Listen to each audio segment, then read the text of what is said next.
Hello, welcome. We're on my floor today.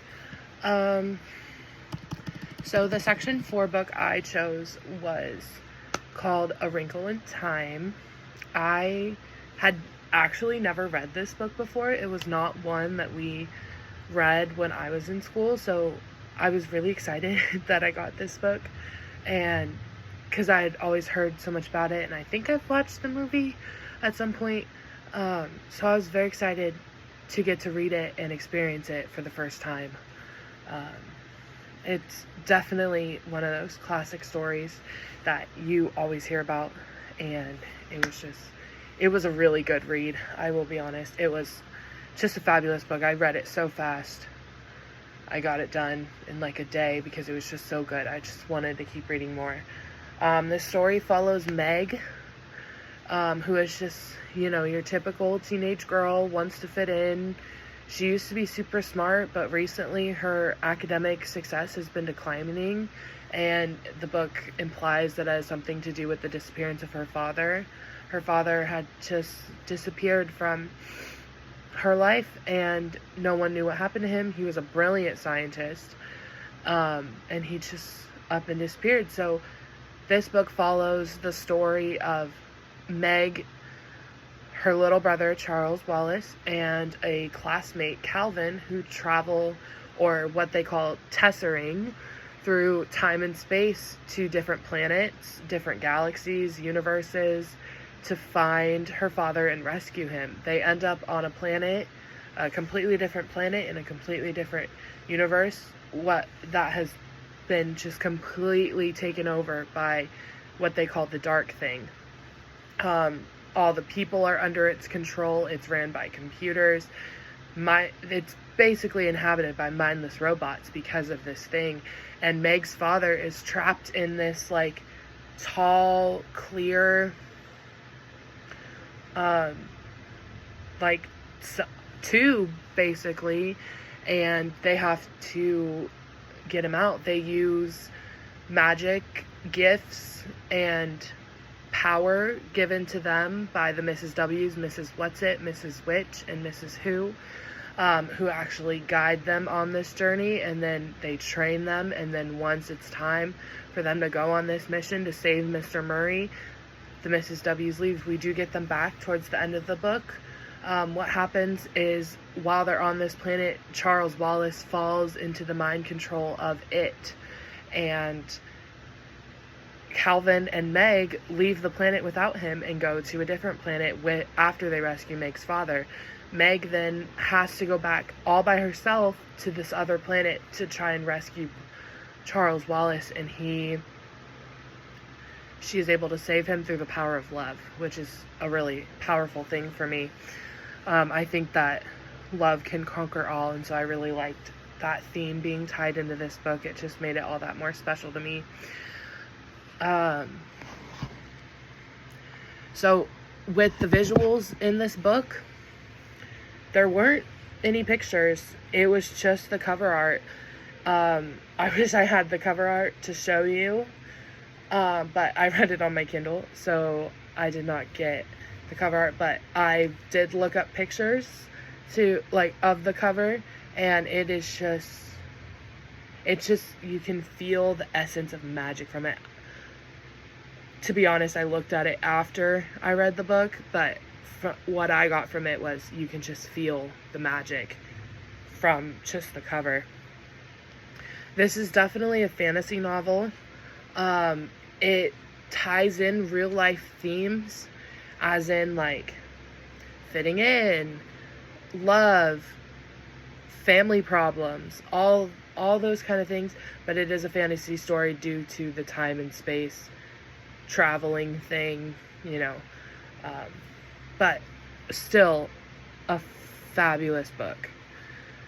I have a couple favorite quotes. But the one I like the most is said by Mrs. What's-It.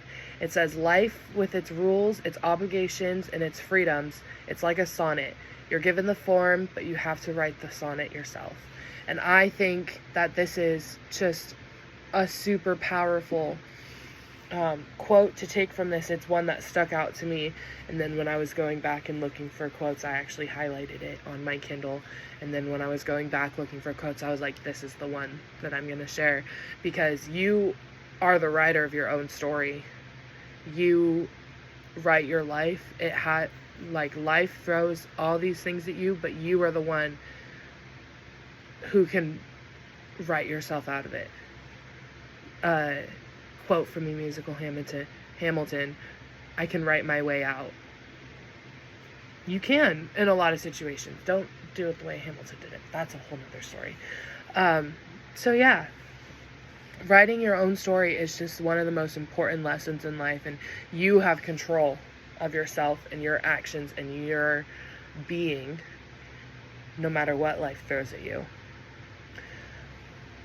This book is super strong in its compellingness. It's a wonderful story. It's beautifully written, and it keeps the readers wanting more. This is actually the first book in a series of, I think, 5 to 7 different books, which is just like, I want to read all 5 of them now, and I think I'm going to, because it was just that good, and there's so much potential for more to come out of this family. I want to know more about Meg and her journeys. I want to know more about Calvin. It's a beautiful thing. I don't see many weaknesses with this book. I just couldn't find anything major that is worth discussing. The language and the imagery of the cover is just phenomenal. I just can't stop raving about it. In a classroom setting, this book has, so much potential. This is definitely a story for those older kids, maybe preteens or something, because they're the ones that can really relate to this book.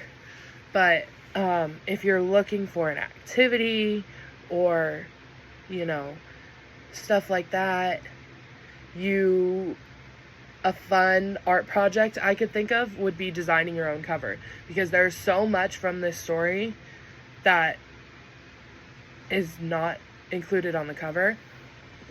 And we're back. The robot vacuum turned on, so I had to go close all the doors because there's carpet in here. Where was I? Activity, art project. Create your own cover. Have the students create their own cover for this book. There's so much from this story that could be great on the cover, and I think designing their own is a great way to get them, really thinking about the story and what could fit on a cover. I just think that would be great. You could also have them write, their own continuation, because the book kind of ends abruptly as soon as Charles Wallace is rescued and Mr. Murray is rescued. Though the family reunites and the Whatsits disappeared, the Mrs. W's disappeared, and that's where we end. Have them write, an epilogue of the book and wrap it all up. Have them write about what they would like to see from the second, third, and fourth and fifth books. Like, see what else they want to know about the next coming stories, and see what, of those is included in the rest of the stories.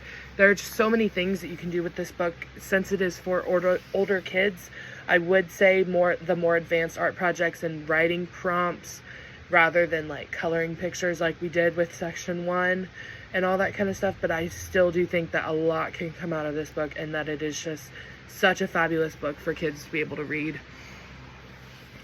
Yeah, thanks.